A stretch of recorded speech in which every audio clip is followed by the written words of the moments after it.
When I first started Girls Who Code, people would say to me, what about the boys? Can't you just name it Kids Who Code? And I would say, no, this is about focus, not exclusion. The reality is less than 20% of the technology workforce is women. So we got to call it Girls Who Code. Similarly here, 2/3 of the caregiving work is done by moms. Moms make 58 cents for every dollar. Dads get a premium for doing caregiving work. So it's not about caregiving work. It's about who's doing the caregiving work.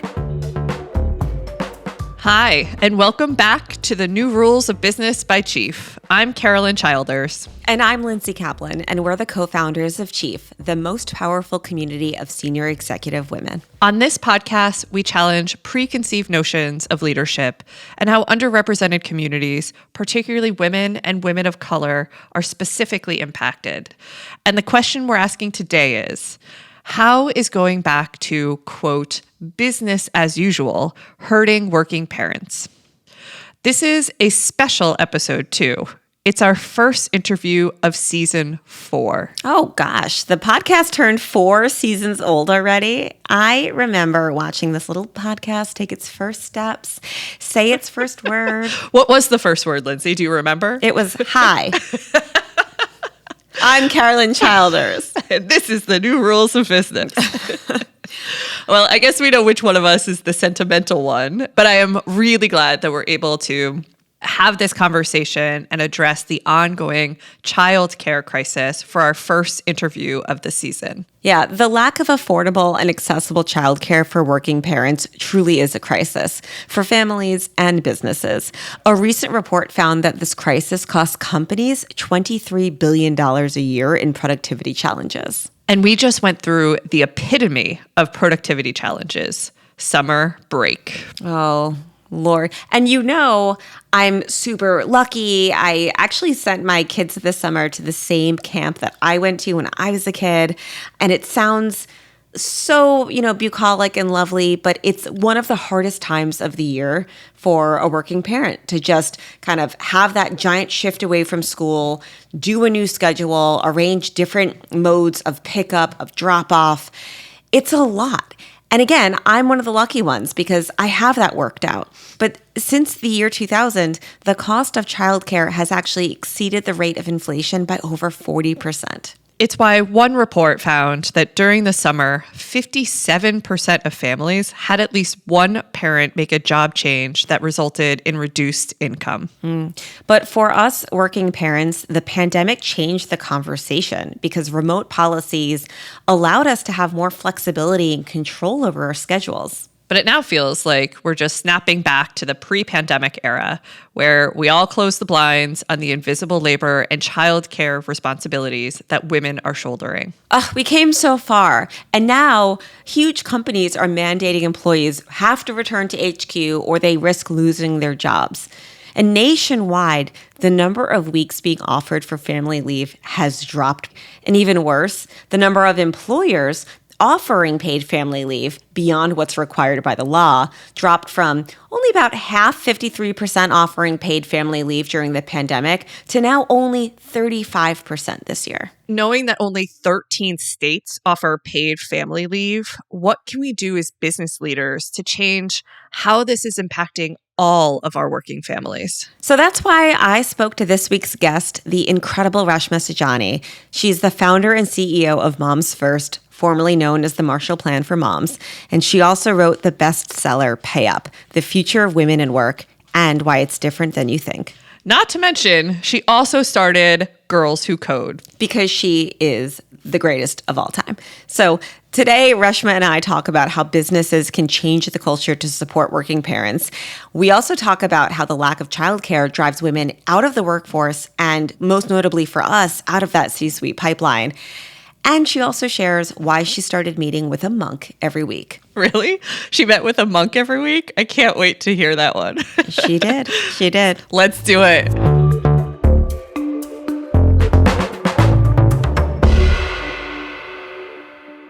Well, I'm thrilled you're here. Thanks for having me. It's great to be here. I actually want to tell you, Carolyn and I have literally said to people, I don't know what Chief can accomplish. Women cannot be leaders if they do the lion's share of caregiving and caregiving is broken in America. Like, this is the problem of power dynamics, of leadership, of women getting ahead. It all begins and ends here with how do we get more support and get it out of the office and actually add like regulation to fix the problem that is overburdening predominantly women in America. Yes. So you've been at the forefront of the childcare crisis conversation and an advocate for the 11 million moms who exited the workforce due to childcare in 2020. Now in 2023, we're seeing companies in finance and tech mandate strict return to office policies. Companies are offering less paid parental leave, and we're also seeing rising childcare costs. So what does the landscape look like for working parents right now? Because it feels like we are regressing. Yeah, I mean, it definitely feels like we're at a standstill at best. And every moment that we remain in a standstill is detrimental to women and families. You know, the crisis that was affecting women in the workforce, it didn't just start and end with the pandemic, right? We're going to feel the effects of the pandemic for generations. And as a nation, even though we had like almost like a gift to really see how broken the structure of care is, as a nation, we're still failing to address the underlying issues that have been limiting, women's advancement for decades. And in fact, what's ironic is like there's a push to return to a status quo that was never working, for women or quite frankly, any marginalized people. When we talk about this at Moms First, there's really two factors that are exacerbating these problems and setting women back even further. The first one is the worsening childcare crisis. 40% of parents are in debt because of the cost of childcare. Most Americans can't find childcare. It's not available or affordable for them. And we're failing to have transformative action in the implementation of flexible and remote work, which we know really kind of is a lifeline for so many moms, especially in those early years when your kids are young and you're trying to balance doing both. So like our inability to solve these problems are having huge kind of consequences for, women's security, for business, and for our economy. It's funny. I was at a women's event about a year ago, and there was a CEO of a major bank at this event. And I'm not going to name names, but a very famous banking CEO. And he said, I hate working on Zoom. I want everybody back in the office. And I know it's better for moms. I know women like it more to work from home. And we'll figure that out. We'll figure that out. And he kind of waved it off. Is anybody figuring this out? Or is it just kind of like, we want to go back to the office and you'll figure it out? I think here's the thing. There's a real big push to really go back to what they know, even though that the data is showing them something different. Someone said this to me, like language is important. If you notice, a lot of those CEOs talk about it in terms of productivity. And productivity is really just butts in the seats. We should be talking about it in terms of effectiveness. No one can say, well, the moms that have been working remotely haven't produced the same amount or if more widgets than the guy that's been in the office every day. We know that that is actually not true. So I think that there's a continued push by some of these big CEOs. And let's be honest, it's all about commercial real estate. That's what this is about. It's not even about productivity. It's not about the stock market. It's not about, collaboration. It's about commercial real estate. I think there is a revolt happening, with workers. And you see this every time people change the goalpost. Like people are protesting, you know what I mean? And they're pushing back. So I think at the end of the day, remote work flexibility, it's here to stay. And I wish people would just accept that. And let's just have a conversation about design rather than are we going back to work or not going back to work. But there's definitely resistance and we just have to push back against it. Yeah. I read women are 25% more likely to take a job if it's remote. That's a big number. And I think it absolutely has to do with not just commuting, not just the comfort of home, the code switching that happens in the office, but all of that caregiving, all of that time spent away and all of the flexibility we're losing as parents. Yeah. Silicon Valley has done this for a long time because engineers have been taking advantage of remote work for a long time. And so they know that to keep the best, the brightest, you got to offer flexibility. So it's interesting about who is being asked to come back and who isn't. Yeah. And it's interesting to note that those tech jobs are often men, right? They're not often the moms. Yeah. Actually, Chief just did a study that showed that there is a lot more bias, surprise, surprise, that men view working moms as less dedicated to their jobs than working dads. So there's a lot of stereotype and bias associated with parenting as well. Absolutely. Moms make 58 cents on every dollar made by a dad. Ugh. That number is painful. And I'm sure the breakdown is even worse when you look at people with intersectional identities as well. Absolutely. So your advocacy focuses on women at work as parents, but we know that's only half the equation. So what do we risk when we focus that conversation just on mothers? And how do we help address the gender gap that comes with parenting? Yeah. I mean, look, when I started Marshall Plan for Moms, which is now Moms First, people always were like, what about the dads? What about the dads? And I used to say, when I first started Girls Who Code, people would say to me, what about the boys? Can't you just name it Kids Who Code? And I would say, no, this is about focus, not exclusion. The reality is less than 20% of the technology workforce is women. So we got to call it Girls Who Code. Similarly here, 2/3 of the caregiving work is done by moms. Moms make 58 cents for every dollar. Dads get a premium for doing caregiving work. So it's not about caregiving work. It's about who's doing the caregiving work. Again, it's about focus, not exclusion. And so by saying moms, it forces us to ask the question, why have we as a society treated motherhood differently than fatherhood? And what is that about? Focus, not exclusion. We have to talk about the world as it is today and not where we want it to be, but be very clear that where we want to go. And here's the thing. People always are like, what do you do about the dads? I'm like, they're not my problem. They want what I want. The first 7-figure checks were given to me by men who had single moms who saw this. When I talk to dads, when dads during the pandemic got to, take Johnny to school and pack the lunch and go to Little League, and guess what? That meant that their diabetes was reduced. Their level of heart attacks were reduced. They lived longer. They were happier. But we live in a society that gaslights men for caregiving. We've heard this all the time. I know I have friends who are dads who took paid leave and their boss would be like, well, what are you doing? Why do you need that? So there's a culture, that is at odds with parenting that is done by both genders, and so we have to really push against that. And I think that the way that you do that is you build for the most vulnerable. The most vulnerable in a workforce right now is a woman of color, a single mom. She is the most vulnerable. So if you design for the most vulnerable, if I build a workplace that basically supports Black mothers, I will support everybody. And that's how we have to think about how we design workplaces. We design them for the most vulnerable. I love that. And are we thinking about the role of and expectations of a mother differently than we were 10, 20 years ago? Because could just be me and my bias, but I'm like, man, did moms have to do this much in the 90s? Is it social media that is driving this obsession with what it is to look and be a mom? It's exhausting. It's exhausting. In my book, Pay Up, I talk about how, today, working moms spend more time with their kids than stay-at-home moms did in the 1960s.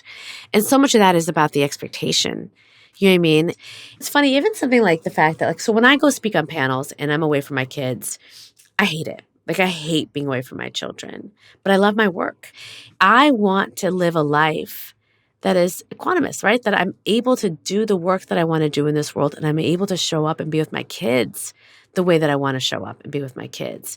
And it's that tension, that creates this sense of dissatisfaction or guilt or exhaustion.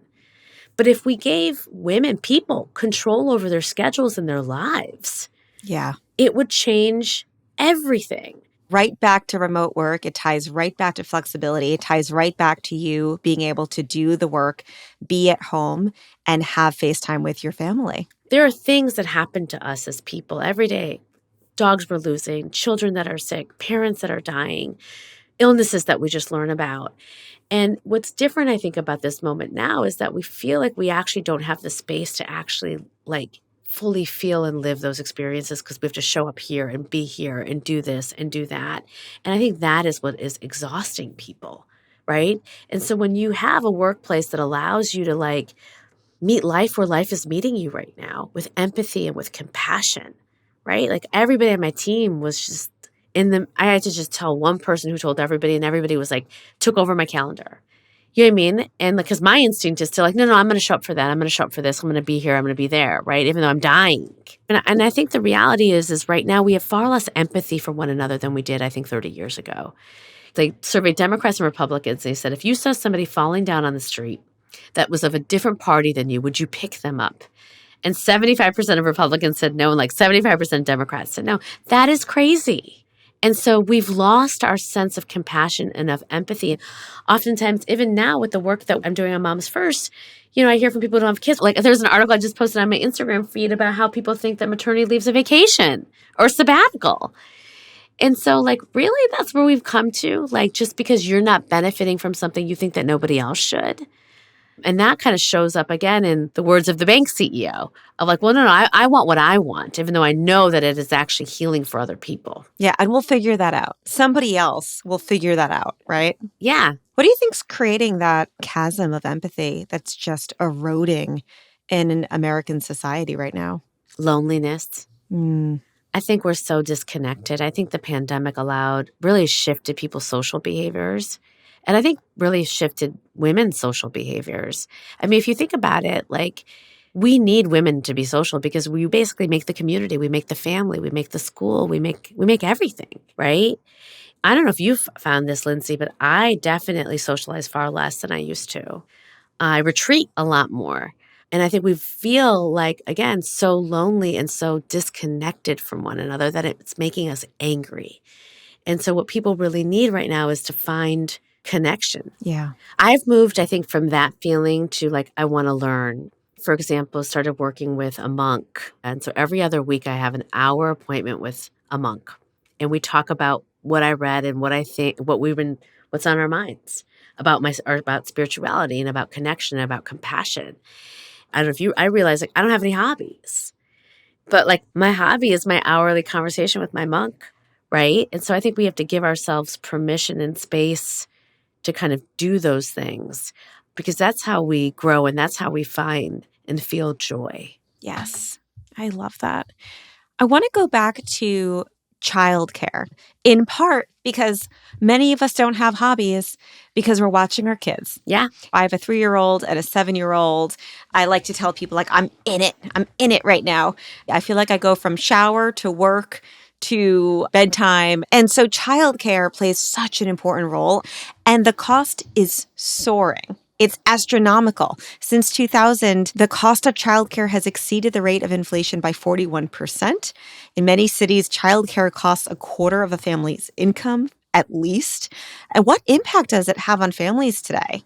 To happen when more women are exiting the workforce because they make the choice that they'd rather stay home than, go into debt to pay for childcare. Yeah, because most women are working to work, right? And the lack of affordable, accessible childcare is the number one reason that women are continuing to exit the workforce. And it's the reason why women are downshifting.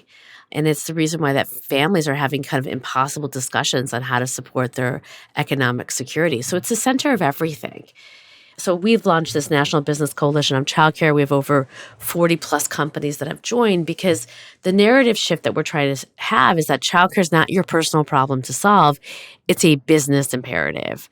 So it goes in the same category as healthcare, as family healthcare. Employers would first cover your healthcare, and then they started covering your kids' healthcare and your spouse's healthcare because if they were sick, you weren't coming to work. If you didn't have family health care, you could not work. Childcare is the same thing. I think 1 out of 4 Americans lost their jobs because of childcare disruptions. It's the number one pain point for families. But again, we live in this country where 2/3 of Americans believe that one parent should stay home with the children. Guess what parent that is? I can guess. Right. So when legislators are in states and they're doing the budget and they're figuring out where to deploy funds, it's not childcare because they still think the mom can be at home. And so this is a deeply cultural shift that we have to make. And I really think that sometimes when you need deep cultural shifts, the private sector is what really helps shift culture. And that's what we're doing at Moms First. And so you're advocating for the company to take this on, much like insurance. Do you ultimately believe it should live in the private sector, or that this is really, if you had your way, I would imagine that you would think this is actually public policy that should be implemented? Government. Right. Yes. If I had my way, it would be government. We would be Norway. We would have universal childcare that is basically provided and paid for, right, by the government, by our tax dollars. What does it look like in other countries to have those programs set up? What benefits are women in those countries seeing? See, to me, when I define freedom for women, I think freedom is the ability to move in and out of the workforce without penalty. And so women in those countries have choice. I too have a 3-year-old and an 8-year-old. And so it would be like, Oh, she's in it. yeah, I'm in it too. But it would be like, I want to be home with Cy for 2 years, but that doesn't mean that I can't go start a company or an organization. Right here, it's like you exit the workforce for a period of time, you can't get back in. So, like, it's not like that in other countries. Secondly, it's like your childcare bill doesn't put you into poverty in other nations. If you just look at the pandemic, because they had a stable structure of care and because moms were not the social safety net, you didn't have 11 million women that were pushed out of the workforce. In fact, most Canada, the UK, Norway, they didn't have any shift in economic participation of women. The United States is far, far behind its peers in other industrialized nations on this. We have the most educated workforce of women that have the least amount of participation in the labor market. Think about that. I'm crying about that. Yeah, it just doesn't, it's very depressing. As an American, it's like, it doesn't make sense for our innovation of our country. I mean, we're in this moment, we're having a conversation about AI and we're leading in AI and what's the future and what's the potential. Like, we need everybody to be able to work and operate and to live at their fullest potential. And that also just means that we can't keep burning people out as well in this hustle culture that we have that is simply also not making people realize their fullest potential either. So you mentioned the National Business Coalition for Childcare that Moms First is supporting. What do the companies participating have in common? Yeah. What are some of your partners and what is everybody banding together to accomplish? So, we launched this National Business Coalition for Childcare to expand the number of employees with access to childcare benefits. We're pulling 2 levers to do that. First, we're building a coalition of businesses from across industries who are leading on this issue and creating this kind of first mover effect to inspire other companies to follow suit. We're getting case studies from companies who are doing this, like Patagonia. They've had on-site childcare available to both salaried and hourly workers, and they estimate that they recoup about 90% of the cost of these centers through tax benefits and employee retention and engagement. That data empowers other organizations to make these investments. I don't want companies to provide childcare subsidies because it's the right thing to do. I want them to do it because it makes business sense, because that's why they'll keep on doing it. Second, we're working with leaders who want to speak out about the business case for federal investment in childcare. There's broad bipartisan support for affordable and quality childcare. We just haven't gotten elected officials to take action. I think CEOs can be the game changer. Jamie Dimon is on my vision board because I do believe that he is exactly the kind of advocate that we need on this issue. 10 years ago, my vision board was Tim Cook. And I said, I'm going to get Tim Cook to start talking about girls in coding. And 10 years later, he did. But I think part of the issue is with any CEO is the business data is not out there, right? And so we got to collect it, provide it, share it, and then move people along. And people are allowed to change their position on things. And I do think, again, the average American simply thinks that childcare is not my problem to solve as your employer. You got to figure it out, your family.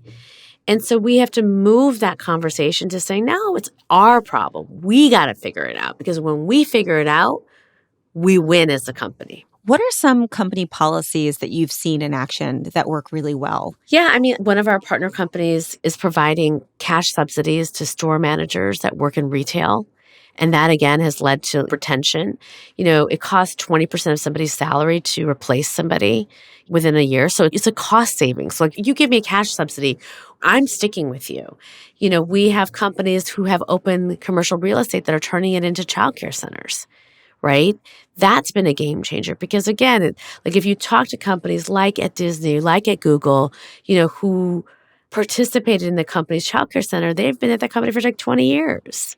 It creates a loyalty and it creates a sense of I want to be here. If you want to solve the commercial real estate problem and you want people back in the office, it sounds like opening up some daycare could be the solve that someone's looking for, right? I wish that companies would mandate everybody taking paid leave, would actually have tied performance to how employees have redistributed unpaid labor in their families, celebrate dads that are doing caregiving work, celebrate anybody who's doing caregiving work. A CEO was telling me that he had one of his female employees apologize and say, I got to leave this meeting early. He's like, no, wait. I want you to take a bow. Like that kind of shift that you are a hero, right? You are a hero for being a caregiver, whether it's for an elderly parent, whether it's for a nephew or a niece, or whether it's for your own child. Like that's something we should celebrate and we should value. You talked about the ideal is for women to kind of come and go in the workforce without being penalized. How can companies support parents who want to take that career gap, who want to take time off, and think about those policies in particular, how we're kind of like reassessing the way that we look at the resume gap? Yeah, I mean, these are the things that irritate me. Like, it's an algorithmic solution.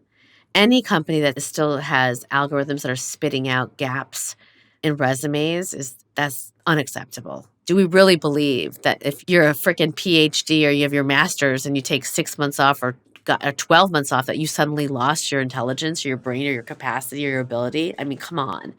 There's two places where things are leaking.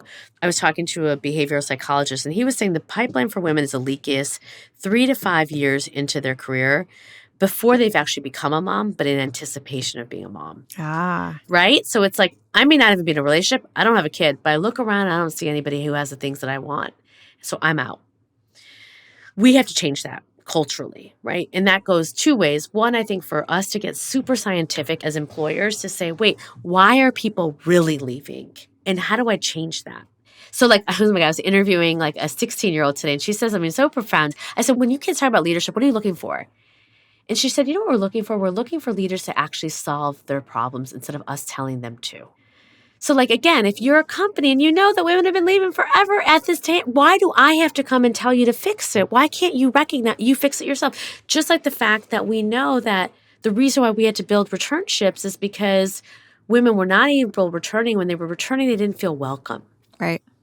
So this is all, I mean, you run a company, I've run a couple companies. This is all about metrics, goals, and measurement. It's the simple business stuff. It's the simple business stuff. How do we measure it? How are we aware of it?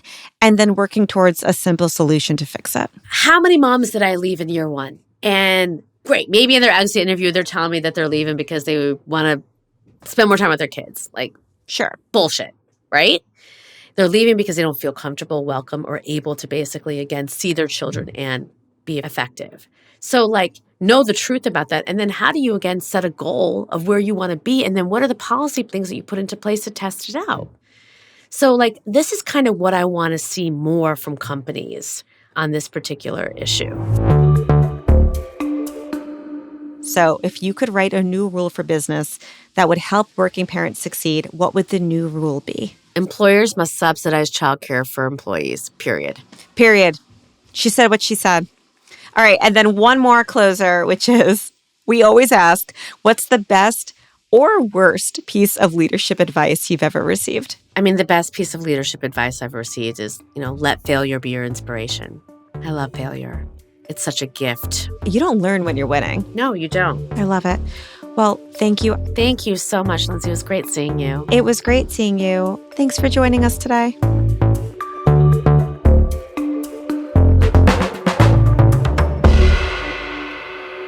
That was Reshma Saujani. She's the founder and CEO of Moms First and Girls Who Code and a frequent speaker at Chief. So it seems pretty clear that we are deeply backpedaling on the eye-opening lessons that we learned during the pandemic, where working moms were buckling under the lack of childcare support. It does feel like we're going backwards. Like Reshma said, childcare really is the center of everything.